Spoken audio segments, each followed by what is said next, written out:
Speciality है, with every moment its magnitude changes, क्योंकि alternating current जिस कॉइल से बनती है वो coil it is rotating continuously, magnitude is changing continuously, और ये मैग्नीट्यूड इस तरह से चेंज होता है, this is time and this is magnitude, so it will change like this. At this time it is 0 0 0, and at this time it is having the maximum value or the peak value. Okay. इस alternating current की value कितनी है, इसकी quantity को हम major करना चाहते हैं कि अगर ये करंट है तो कितनी करंट है। इसमें हमको प्रॉब्लम ये होता है कि ये वैल्यू लगातार चेंज हो रही है और इसकी कोई एक वैल्यू नहीं। तो ऐसे में जो हमारी कैलकुलेशंस है करंट की, कि करंट हमको 1 एम्पियर लेना है, 5 एम्पियर लेना है, 10 एम्पियर लेना है, कितना लेना चाहिए, क्योंकि हम उससे कैलकुलेशंस करना चाहते हैं, हीट कितनी बनेगी, वर्क कितना होगा, कितना चार्ज देगा, ये सब कैलकुलेशंस हमको करंट पर करनी है। और करंट की वैल्यू इससे पता नहीं लगती कि no only this value of current and this value of current we will call I naught, which is a peak value. So we know the peak value of the current, but it is always changing from 0 to peak value to 0. तो ये कितनी current ले रही है, उस current को हम निकालना चाहते हैं, and we will call it effective current. अब इफेक्टिव करंट नापने का हमारा तरीका क्या होता है? इफेक्टिव करंट नापने का तरीका हमारा होगा कि हम इस करंट से कुछ काम कराएंगे और ये करंट जितना काम करके देगी उतना ही काम एक स्टेडी करंट से कराएंगे। स्टेडी करंट क्या होती है? जिसकी वैल्यू नहीं चेंज होती और जो एक जैसी वैल्यू हमेशा रखती है, जैसे कि सेल या बैटरी से जो हमको करंट मिलती है, that is a steady current. उस स्टेडी करंट से हमने कुछ काम कराया और इससे भी काम कराया, दोनों को कंपेयर कर लिया। ये कैसे काम करेगी? ये अल्टरनेट, कम ज्यादा होते हुए काम करेगी। वो कैसे काम करेगी? कंटिन्यूअस एक जैसी वैल्यू से काम करेगी। ऐसे में अगर दोनों ने एक जैसा काम किया तो हम क्या मानते हैं कि दोनों करंट एक बराबर है, क्योंकि दोनों ने काम एक जैसा किया। देखिए, किसी भी चीज को हम नापते कैसे हैं, मेजरमेंट कैसे करते हैं, शुरू से हमने पढ़ा हुआ है। मेजरमेंट का तरीका है कंपैरिजन का तरीका। अगर हम एक तराजू लेकर, एक स्केल लेकर सब्जी को भी तौलते हैं तो सब्जी कितनी आई उसको देखने के लिए हम एक तरफ रखा हुआ बाट देखते हैं, वो बाट हमारा एक स्टैंडर्ड है, और दूसरी तरफ सब्जी को कम ज्यादा करते करते हम उसको बैलेंस कर लेते हैं। उस समय जब हमारा तराजू बैलेंस हो गया है तो क्या हो रहा है? बाट जितना फोर्स लगा रहा है उतना ही फोर्स सब्जी भी नीचे लगा रही है। हमने दोनों के फोर्स को इक्वल कर लिया। दोनों के फोर्स अगर इक्वल हो गए, इस तरह से ये वाला फोर्स और ये वाला फोर्स, अगर ये दोनों फोर्स इक्वल हो गए तो ये क्वांटिटी, इसमें रखी हुई क्वांटिटी किसके बराबर है? m1 के बराबर है। तो हम इसको देख लेते हैं कि यहाँ हमने कितना बाट रखा हुआ है। ये m1 है तो इसकी क्वांटिटी भी कितनी है? m1। इस तरह से हमको इसका पता चल जाता है।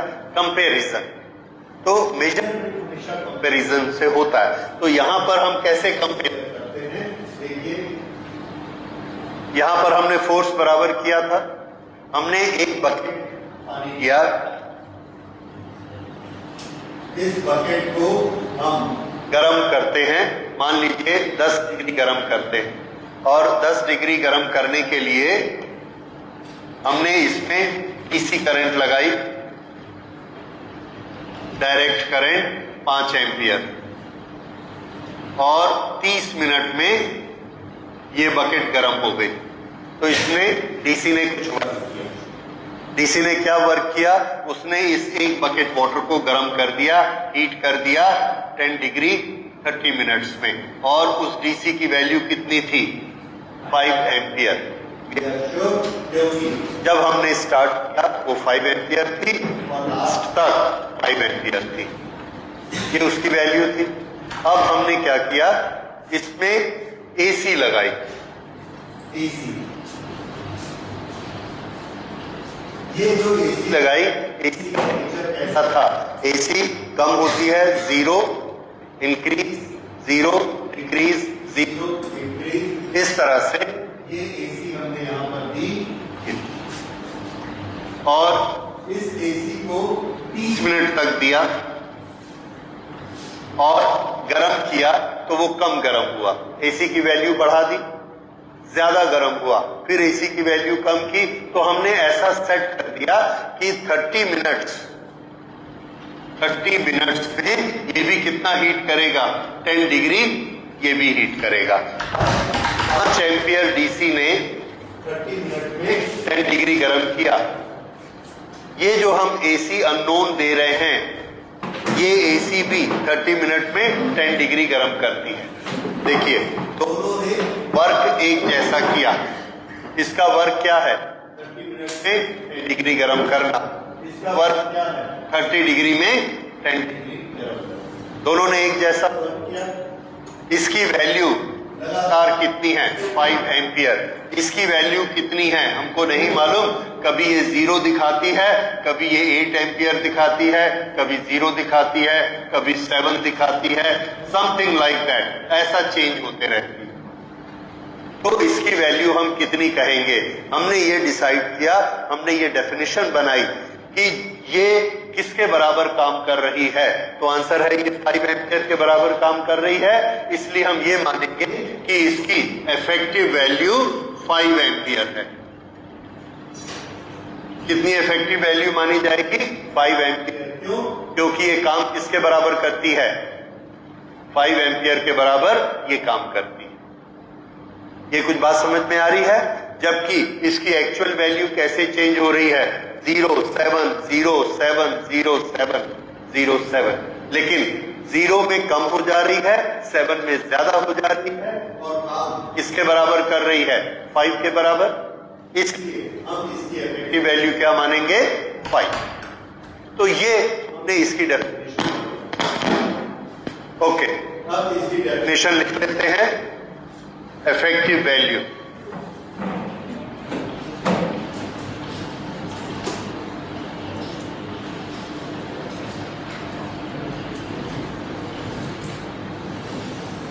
Effective value of AC is net value of steady current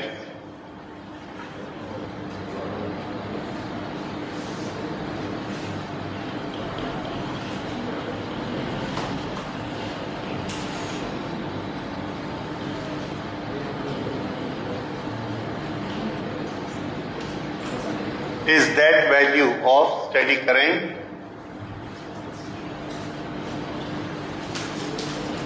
which will do the same amount of work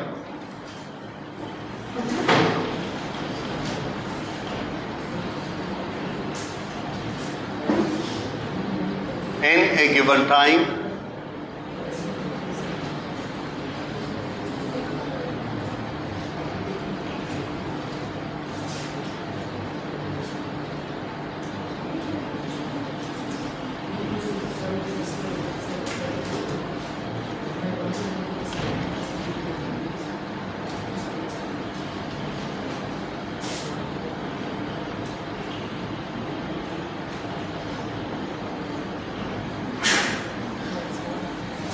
तो स्टेडी करंट की जो वैल्यू होगी वही वैल्यू किसकी मानी जाएगी, एसी की। ठीक है, दोनों में क्या चीज बराबर है, दोनों ने वर्क बराबर किया। ओके, तो ये है effective value of AC. This is also known as virtual value.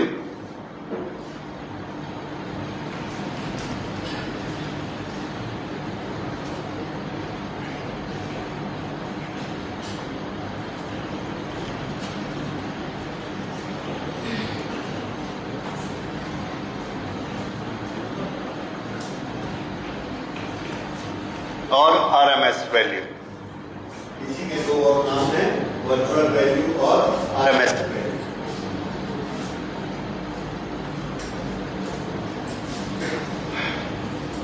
Okay, अब इसमें हम इसको निकालते हैं कि इसे आरएमएस वैल्यू क्यों कहते हैं। आरएमएस वैल्यू कहने का क्या रीजन है? देखिए, आरएमएस का मतलब होता है रूट मीन स्क्वायर वैल्यू। यहां पर effective value is that value of steady current which will do the same amount of work. अब एसी जब वर्क करती है तो वर्क का फॉर्मूला हमारे पास क्या है? वर्क का फॉर्मूला है I square R T, current, resistance और टाइम। तो I square R T is the work done by any current. अब यहां पर देखिए, जब एसी में करंट फ्लो हो रही है तो कितना वर्क हो रहा है? ये यहां से लेके यहां तक का जो टाइम पीरियड है, that is time period of one cycle. इस time period of one cycle को हमने छोटे छोटे टाइम में बांटा और हर छोटा छोटा टाइम है dt। ऐसे dt करके हमने बांटा और इसके n पार्ट्स हो गए, n पार्ट्स। तो n पार्ट्स और dt, n dt, ये किसके बराबर है? t, total time period. ये रिलेशन यहां पर है। ओके, पहले dt पार्ट में, फर्स्ट dt पार्ट में एवरेज करंट की वैल्यू है I1। तो वर्क डन कितना हुआ? By the first part of the current, work done dW1 is equal to I1 square R dt। तो दूसरे पार्ट से कितना वर्क हुआ? I2 square R dt। तीसरे पार्ट से कितना वर्क हुआ? That is I3 square R dt। इस तरह से ये करंट I1, यहां पर I2, यहां I3, I4, हर इंस्टेंटेनियस करंट हमने निकाल ली। कितने इंस्टेंट में बांट दिया? n उस इंस्टेंट्स में उसको बांटा। तो ये हमारा टोटल वर्क निकला। इस टोटल वर्क को जब हमने कैलकुलेट किया, this work is total work done in a cycle and this work done in a cycle, इन सबको आपस में ऐड किया, this become I1 square up to IN square into, सब में कॉमन क्या निकला? R into dt। This is the total work done by AC। अच्छा, अब हमारी डेफिनेशन क्या कहती है कि अगर हम एक इफेक्टिव वैल्यू वाली DC लगाएं तो वो भी इतना ही काम करेगी, तब उसकी वैल्यू AC की वैल्यू के बराबर कहलाएगी। Then if that effective value is IE, DC की हमने वैल्यू ली, दिस इफेक्टिव वैल्यू IE, और इससे भी T टाइम तक हमने काम कराया, T टाइम तक हमने काम कराया और इसने इतना ही काम करके दिया। तो DC की करंट की वर्क की कैलकुलेशन कैसे होती है? आंसर है I स्क्वेयर RT। तो उस वर्क को हमने काम कराया work by effective value, work by effective value is I effective square RT। वही सर्किट है, वही रेजिस्टेंस है और टाइम भी हमने उतना ही दिया, तो इफेक्टिव वैल्यू इतना काम करेगी और दोनों से हमने काम बराबर कराया, तभी इसका नाम इफेक्टिव वैल्यू है। ओके, तो ये इसके बराबर हुआ, ये इसके बराबर हुआ और ये दोनों मिलाकर हमको क्या इक्वेशन मिलता है? This is I effective square RT is equal to I1 square up to IN square into R dt।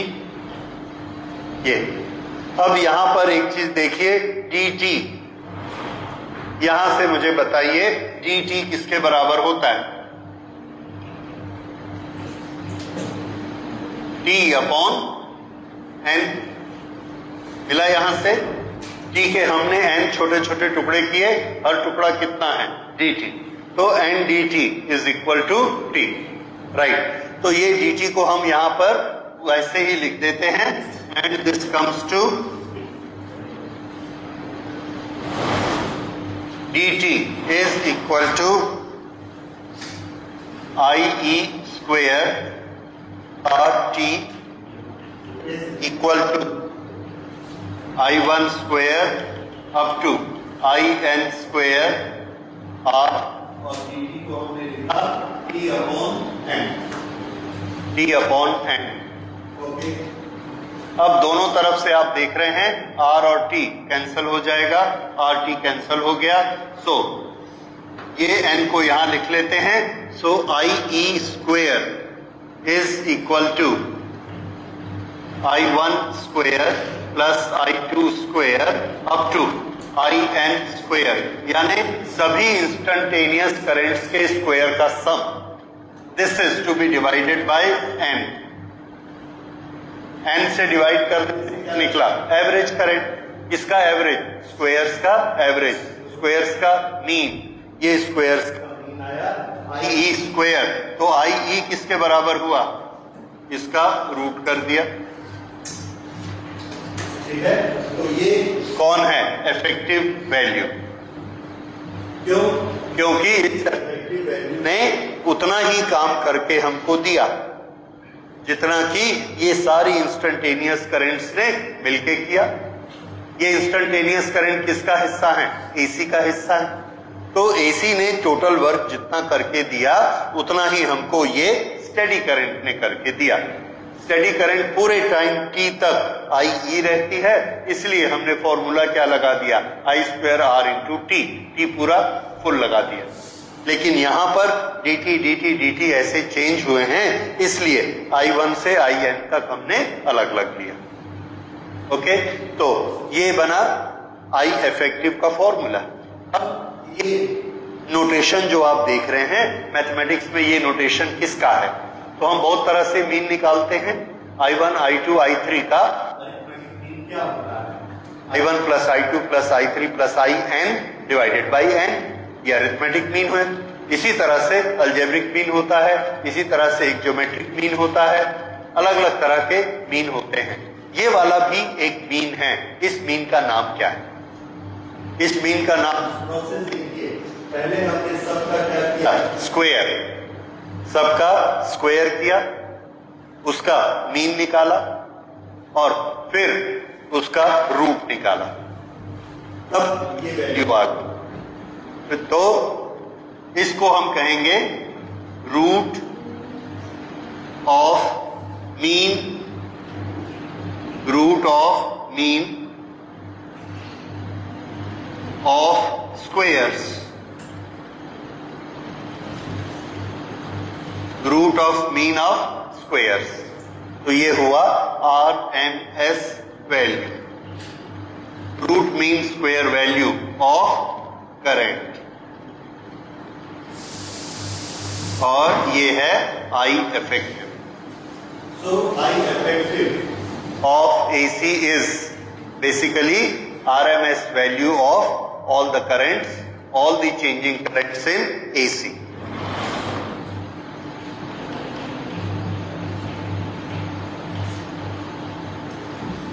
Effective value of AC is RMS value, all instantaneous currents।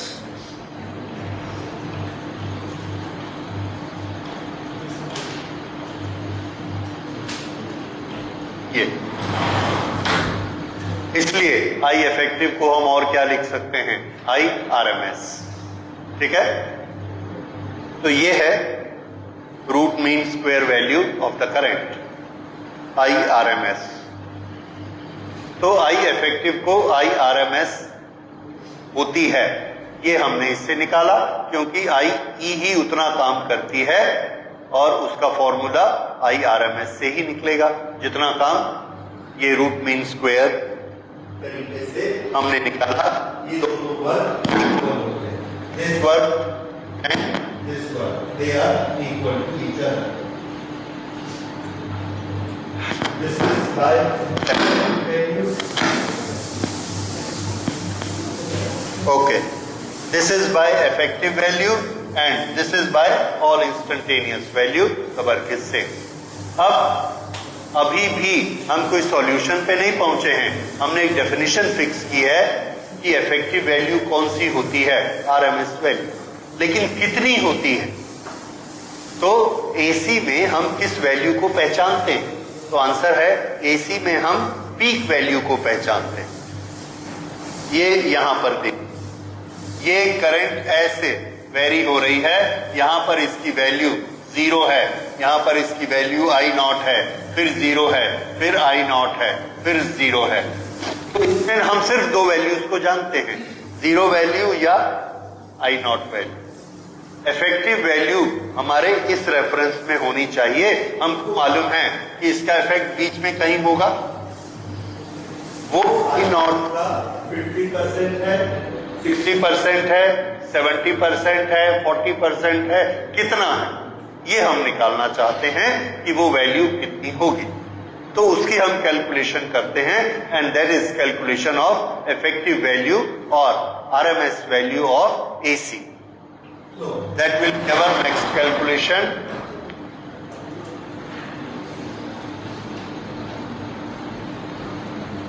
Calculating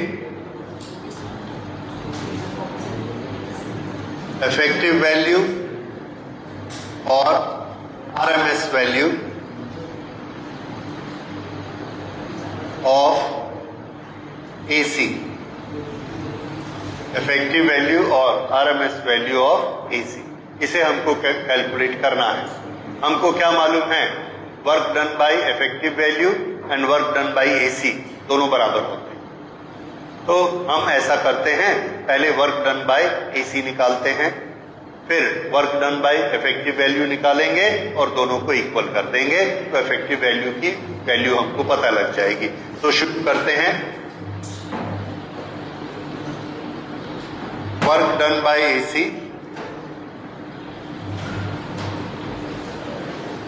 in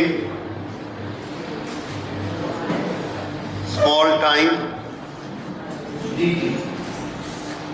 एक छोटे से small time dt में work done कितना होगा? तो answer है, हमने work done किया and that is dw. This is equal to, उस समय करंट की वैल्यू आई है, आई इंस्टेंटेनियस वैल्यू.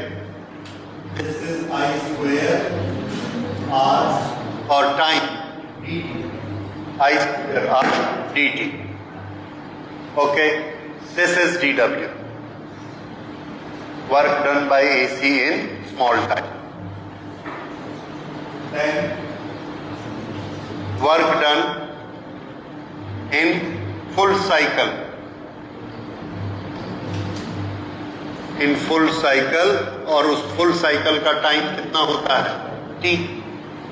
एक फुल साइकिल में एसी को कितना टाइम मिलता है? उसका टाइम हमने क्या माना? t. तो ये टाइम में कितना वर्क किया? तो आंसर है, इसका इंटीग्रेशन कर देंगे. This will be work w and this w will be integration of this I square R dt, और इसको dt को इंटीग्रेट करते जाएंगे. कहां से स्टार्ट करेंगे? 0 से, और किस वैल्यू तक इंटीग्रेट करेंगे? t टाइम तक इंटीग्रेट करेंगे. ये जो dt dt dt लेके हम वर्क कैलकुलेट करते जाएंगे. कहां तक ऐड करना है? t टाइम तक ऐड करना है. That's why it is 0 to t. Okay, अब इसको थोड़ा सा आगे बढ़ाते हैं. देखिए, this W is equal to I square R dt. हम लोगों ने AC बनाते समय उसका एक इक्वेशन बनाया था, और वो इक्वेशन था at any instant I is equal to, we know that I is equal to I not sine omega t. ये इक्वेशन हम पहले बना चुके हैं जब हमने AC के बारे में पढ़ा था, first lesson. This is equation of AC and this is relation between instantaneous current at any time t. कितनी होगी? Instantaneous current at time t is I naught multiplied by sin omega t, और sin omega t की value 0 से लेके 1 तक कम ज्यादा होती रहेगी, तो इसकी वैल्यू भी 0 से लेके आई नॉट तक कम ज्यादा होती रहेगी। और इसी को ही हम किससे दिखाते हैं, इसी को ही हम इससे दिखाते हैं, 0 से लेके मैक्सिमम तक ऐसे डिक्रीज इंक्रीज होती रहेगी। तो आई इसके बराबर होता है, ये आई की वैल्यू हमने यहां पर रख दी। So this W is equal to integration 0 to t and this I will be I not sine omega T, I not sine omega T, ये आ गया, इसकी वैल्यू यहां रखी, multiplied by R multiplied by dt, ये है work done total square, so we should put it square square, right? Okay, now we will solve this thing. So work done is equal to, इसमें constant है I not which is a peak value, वो नहीं बदलती, और resistance of the circuit वो भी नहीं बदलता, so these two will be constants. So we will have it I naught square into R, and the integration will be done for sine square omega t into dt. Okay, इसका हमने integration करना है 0 to t। इसका जब आप integration करते हैं, there is a mathematical process, इसको पहले कन्वर्ट करेंगे 1 minus cos 2 omega T divided by 2, उसमें ये कन्वर्ट होगा, उसके बाद दोनों का इंटीग्रेशन होगा, दो इंटीग्रेशन होंगे, दोनों में 0 to t वैल्यू रखेंगे, दैट इज ऑल मैथमेटिक्स। और वो करने के बाद में हमको इसकी वैल्यू 0 to t इंटीग्रेशन में sine square omega T dt, इसकी वैल्यू हमको मिलती है, this is equal to I naught square r t by 2। ये डेफिनेट इंटीग्रेशन किया, ये इसकी वैल्यू आई, ठीक है। तो इसकी वैल्यू आपको लिखने की जरूरत नहीं है, you can go it direct, ठीक है। अगर आप चाहें तो इसको लिख सकते हैं, मैं करवा भी सकता हूं, but that is mathematics, it is not required to be done. तो आपको एक चीज याद रखनी है, ये बार बार हमको जरूरत पड़ेगा, sign square omega T dt, इसका समेशन 0 to t में कितना होता है, t by 2। Okay, this you will remember. So I naught square r t by 2, this is, now the same work is done by effective value of current, okay,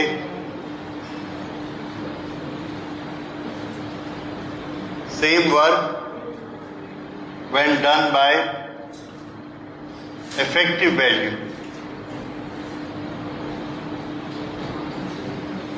तो ये कितना हो जाएगा, I effective square R T is equal to I naught square R T by 2। दोनों तरफ से R और T cancel होगा, R और T कैंसल होने के बाद ये बचेगा I effective is equal to, दोनों तरफ R T cancel, square root किया, I naught upon root 2, ये आ गया I effective value। So I effective is equal to I naught upon root 2।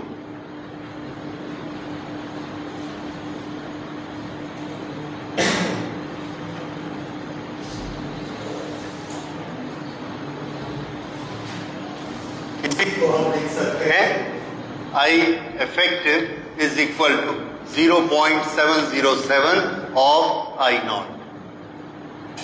ये इसका ये मतलब है कि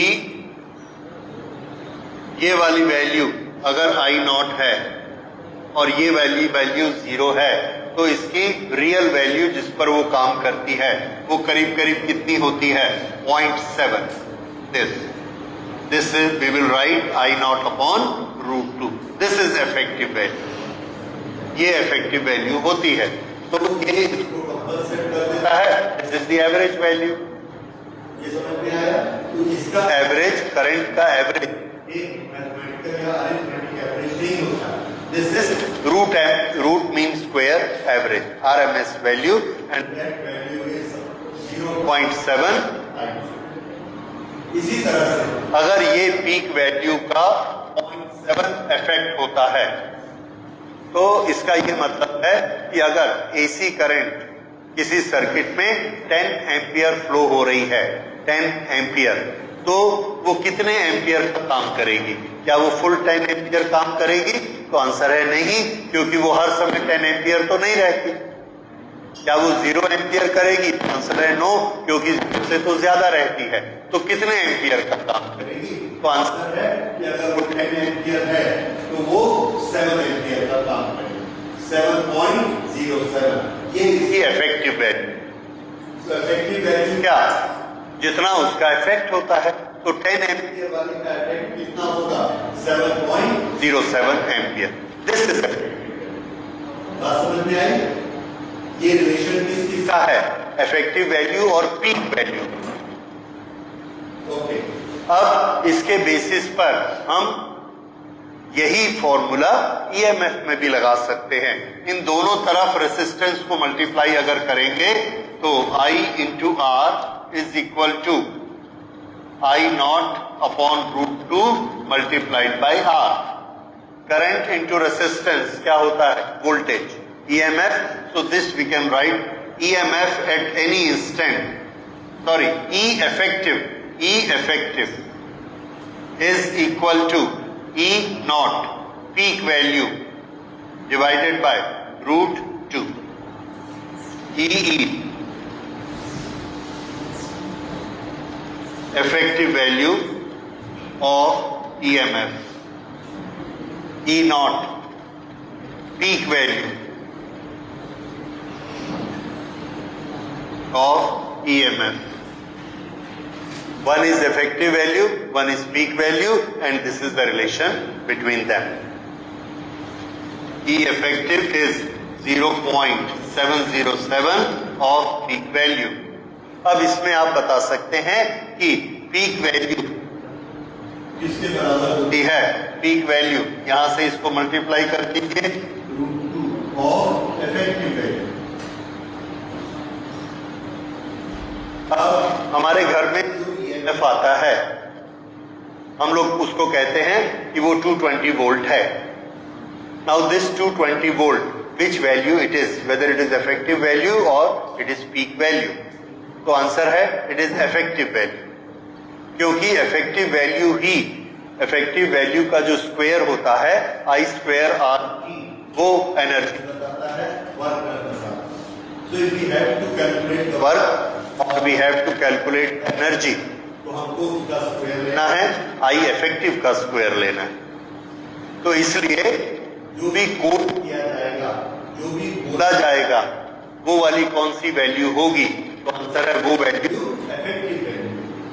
तो अगर हम कहेंगे कि हम एक बल्ब लेके आए हैं और ये 100 वोल्ट AC पर काम करता है, तो 100 वोल्ट मतलब पीक वैल्यू 100 चाहिए या RMS वैल्यू 100 चाहिए? तो आंसर है RMS वैल्यू. फिर से हमारे घर में 220 वोल्ट AC आती है. ये 220 वोल्ट AC मैं जो इन्फॉर्म कर रहा हूं, ये 220 वोल्ट मैं क्या बता रहा हूं? AC की पीक वैल्यू या इफेक्टिव वैल्यू? Effective value. ये हमेशा याद रखिए कि जब हम उसके आगे पीछे कोई इंफॉर्मेशन नहीं दे रहे हैं तो हमको कौन सी वैल्यू माननी है? इफेक्टिव वैल्यू माननी है, RMS माननी. तो ऐसी AC की पीक वैल्यू कितनी होगी? इस पर हम क्वेश्चन बना सकते हैं that what is the peak value of household AC? Peak value of household AC. Household AC में हमको कितना मिलता है? E effective 220 volt. तो E पीक वैल्यू कितनी होगी? ये सबको मालूम है, ये फॉर्मूला से ई पीक वैल्यू कितनी होती है, E peak value, oh this I should write effective, correct कर लीजिए, E effective is equal to E not upon root two, root two इधर चला जाएगा, E not is equal to root two multiplied by E effective, और ये जो 220 मैंने बताया ये क्या है, इफेक्टिव वैल्यू, आरएमएस वैल्यू। ठीक है, हम एक बल्ब लगाते हैं, हम पूछते हैं बल्ब कितने वोल्ट का, 220 वोल्ट का, वो 220 वोल्ट क्या है, आरएमएस वैल्यू। इस तरह से जो भी वोल्टेज हमको बताई जाएगी वो सब हमेशा क्या होंगी, आरएमएस वैल्यूज होंगी। ओके, तो पीक वैल्यू कितनी होगी एसी की, very good, √2 multiplied by 220 and this comes approximately 311 volt. तो हमारे घरों में जो 220 वोल्ट सप्लाई आ रही है वो सप्लाई वेरी हो रही है क्योंकि वो एसी है। कैसे वेरी होती है, 0 से 311 तक जाती है, फिर 311 ये 0, ये वाली वैल्यू कितनी होगी इसकी 311, फिर से 0, फिर रिवर्स डायरेक्शन में 311, फिर 0, इस तरह से ये 311, 0, रिवर्स डायरेक्शन में 311, फिर 0, ये हमारे घर में एसी सप्लाई आती है जिसकी वैल्यू हम क्या बोलते हैं, 220 वोल्ट। क्यों 220 वोल्ट बोलते हैं, क्योंकि वो काम किसके बराबर करती है, 220 वोल्ट के बराबर ही काम करती है, क्योंकि हर टाइम पर वो 311 नहीं रहती, 0 हो जाती बीच बीच में, इसलिए जो उसका टोटल वर्क डन है वो उसके बराबर होता है जो कि 220 वोल्ट का कंटिन्यूअस सप्लाई जो काम करेगा उतना ही ये 311, 0, 311 काम करती है, इसलिए ये उसकी इफेक्टिव वैल्यू या आरएमएस वैल्यू कहलाती है। Now is this concept clear to you, what is RMS value or what is E effective value? Okay. तो ये इसकी effective value के बारे में हुआ, और right, effective value of EMF, effective value of current। अब इसके बाद हम लोग इसको चेंज